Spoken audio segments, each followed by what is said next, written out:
What's going on, everybody? Welcome back to another episode of TARRget Precision. Today I'm just going to do a quick video. We're going over the Taurus TX22 with the FRT in it. I have installed this. I bought the gun brand new. I got the FRT off of a website that was not FFT. It is something that is comparable to it. It is by a company, D's International. I'm going to go over the little bit of things that I had to do to get this to run so that hopefully you don't run into these same issues that I had ran into initially when doing my TX22. The Taurus TX22, this one is a second gen. This one does not have an optics cut in it. This one I cannot add weight to the slide unless I get one of those aftermarket things that are now going around where you could put a 2-ounce weight on the back. I've seen people do aluminum weights on the sides, titanium weights on the sides. Me personally, I don't want to put some kind of weights onto my slide with that reciprocating so fast and then take the chance of those flying off. It was pretty straightforward to drop it in, watch the video on YouTube. When I went to go take it out for its first run, I was running into a lot of issues with it, and I really didn't do a lot of research online before going and taking it out shooting.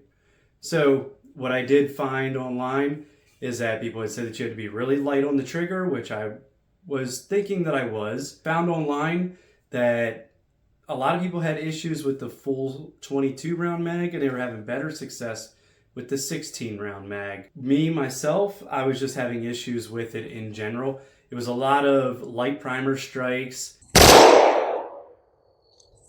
Yep. Stovepipes every here and there. I went back to the drawing board, went online, went to a couple forums, and by going onto those, I found that when I first installed it, I did clean the gun very well, and I did oil it very well. And it turns out that I oiled it too much because on the striker, it was giving me light primer strikes because it was not hitting that rim fire enough to be able to give it that actual hit that it needed on the rim to be able to cause it to fire to go off. That was, I think, my main issue going back to it. I then took it out to another range day, just myself, did a couple shots. Here we go. And it ran flawlessly. So then I went back to the drawing board, like, okay, make sure we're all good. Another thing that I had done was I greased up this magazine with some grease lightning that's spray from a can.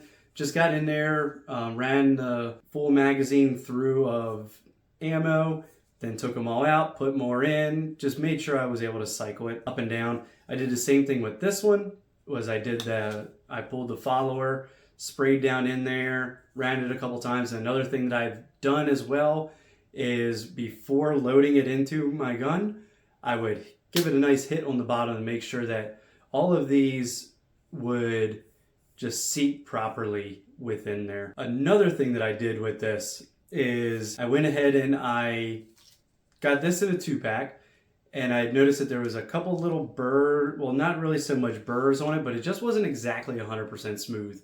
So I went ahead and went in with some 600 grit sandpaper and went in there and just sanded it down real lightly and made sure everything was very nice and smooth.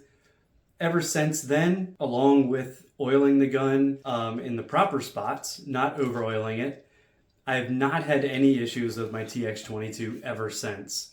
It's been running flawlessly. It's so light. That's my purse. I don't know you. Now, I have not ran it suppressed. I will probably run it suppressed in the future, and that's when I'm going to have to look into doing something for that slide weight to be able to get this to run properly. But today, yeah, this was just a real quick video, just going over the Taurus TX22.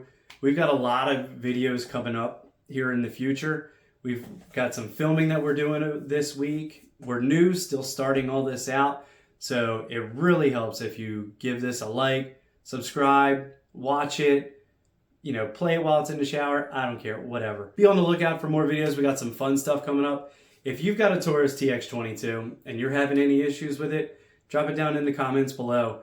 Or if you've done something else that you had found that was not running properly, how did you get it to run? And which variation are you using? Would you do the TX22 again?